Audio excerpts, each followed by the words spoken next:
성령이 임하시면 내가 권능을 받고 땅까지는 내 증인이 되자 그랬잖아요. 여기서 우리 질문할 게 뭐냐? 성령이 임했냐? 우리 각자 성령을 받았냐? 이게 중요하거든요. 받았으면 권세가 있냐? 능력이 있냐? 능력이 있다는 말은 주님을 증거한 사람이 됐냐? 그러니까 성령의 능력을 힘입기 전에는 전도가 안 되는 거예요. 전도가. 그러니까 이제 우리가 이런 공부를 할 때, 그렇다는 사실을 공부하는 게 하시나 실제 나에게 또 이런 일이 있었느냐, 이게 중요하잖아요. 성령이 정말 나한테 임하셨느냐, 내가 성령을 정말 모시고 있느냐, 그 증거가 뭐냐, 그거 중요하잖아요. 그러니까 기독교는 머리를 기억하는 것만이 아니라 우리가 체험해서 그 능력이 나타나는, 예를 들면 이 성령님이 전도의, 선교의, 교회의 원동력. 자동차로 말하면 엔진. 당시에 엔진이 있는데 엔진을 걸지 않으면, 시동을 걸지 않으면 이 자동차를 밀고 가게 돼요. 신앙생활을 밀고 가는 사람들이 많아요. 그게 이제 다른 말로 하면 종교. 기독교 신앙은 종교가 아니라 살아있는 생명의 나타남이거든요. 그러니까 여러분과 저와 이 부분에 있어서 많이 능력을 상실하고 있다.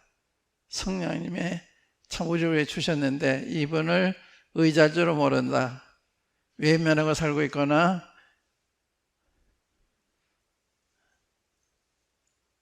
그렇게 살아서 능력을 모르는, 전도를 모르는, 또한 교회가 성령이 임하시면 권능을 받고 내 증인이 된다고 그러셨는데 이 권능이 어떻게 작용하느냐, 이게 참 놀라운 거예요. 그걸 이제 오늘 2장에서 보게 되겠는데, 사도행전과 같은 이런 현상이 우리 개인의 삶에 또 교회의 삶에 나타나고 있느냐, 똑같지 않더라도 어느 정도 되어 있느냐, 이게 생각할 수가 있어요. 성령님에 의해서 내가 살고 있는지, 성령에 의해서 이 교회가 운영이 되고 있는지 이걸 살펴볼 수 있는 기회죠. 이게 단순히 역사를 공부하는 게 아니라 나와 무슨 상관이 있나 이거죠. 성경 그런 거예요. 항상 나와 무슨 관계가 있나, 이 말씀이, 이 사건이. 성령이 너에게 임하시면 너희가 권능을 받는다, 능력을 받는다. 그 능력이 뭐냐? 그게 2장에 나타나 있어요. 2장 후에 사도행전 전부 전체에 나타나 있습니다. 여러 가지 형태로 이 능력이 표현이 돼요. 담대함으로, 성경 말씀이 조명이 되는 것으로, 그리스도를 알게 하는 말씀으로, 이 성경 말씀을 생각나게 하시는 거예요. 성령께서 구약의 여러 말씀 중에 맞는 말씀을 생각나게 해서 증거하는, 그게 이제 2장에 나오는데, 뿐만 아니라 3장에 보면 내가 은과 금은 없거니와 내게 있는 나사렛 예수 그리스도의 이름으로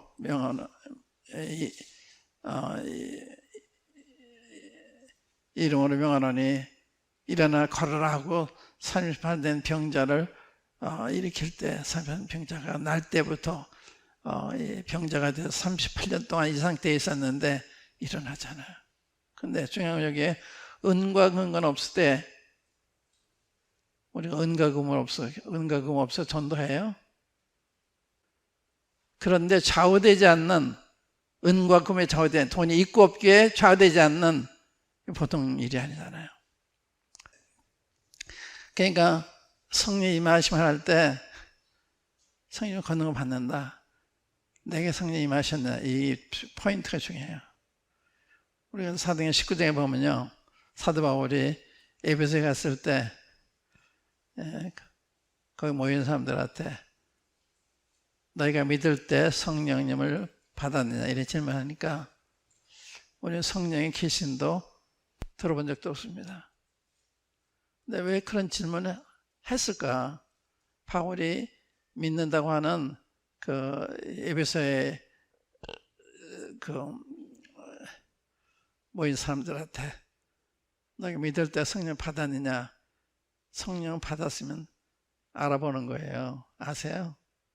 말하지 않아도 표정만 봐도 그게 이제 100% 정확한 아닌데, 예를 들면 바울이 안디옥에 갔을 때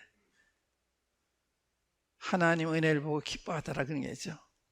처음 만나는데 그들 얼굴에 다 나타난 거예요. 성령을 말하면 그 기쁨, 평안함, 사랑, 이런 게 다 보이고 있는 거예요. 그러니까 성령 거듭나면 보이는 거예요. 너희 보고 듣는 것을 보여주셨다. 이 2장에 들어온 말씀답니다만은, 그러니까 성령이 충만하면 다른 거예요. 성령 받은 사람, 받지 않은 사람 너무 다른 거예요. 표정부터, 언어부터. 근데 이런 게 굉장히 중요한 거예요. 그러니까 이제 이런 데서 나는 얼마나 가까이 있나, 얼마나 멀리 있나, 이제 이런 거를 살펴보는 것이 사도적인 공부의 목적이다. 그 말씀이신 거예요. 그러니까 우리 1장 8절 한번 읽어볼게요. 오직 성령이 너에게 마시면 너희가 권능을 받고 예루살렘과 온 유대와 사마리아 땅까지 이른 내 증인이 되리라. 성령. 성령에 대해서 들어보지 못한 사람 없을 거예요. 성령 얼마나 중요한 분이냐, 나한테, 우리 가정에, 우리 교회에 얼마나 중요한 분이냐, 이걸 절감하고 있는 사람이 얼마나 될까? 저를 포함해서. 여기 증인이 되리라 그랬잖아요.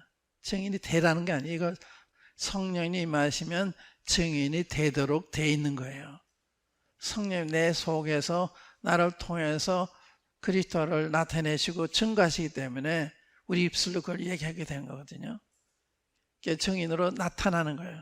증인이 되는 거예요. 전도할 수 있는 게 아니라 전도할 수밖에 없는 거예요. 이제 계속 이 3장 위에 보면은 이 놀라운 사건들이 반복해서 일어나는데, 이게 전국적으로 이런 일이 일어나야 되는데 지금 침체 상태에 있잖아요. 구원받았는데 왜 그래요? 주님과 멀어져 있기 때문에 성령님의 역사가 없는 거예요. 그게 위기입니다. 성령 우리가 역사하느냐, 나를 통해 역사하시냐, 이게 중단해서 이게 위기라. 딴 게 위기가 아니에요. 오늘 여기까지 하겠습니다. 시간이 많이 지났기 때문에 여기까지 하겠습니다. 오늘 말씀 기억을 하시면서 이제 다음 시간에는 성령님의 권능이 어떤 형태로 또 나타나는, 이게 다 성령의 권능에서 나타나는 현상이에요. 한번 기도하십시다.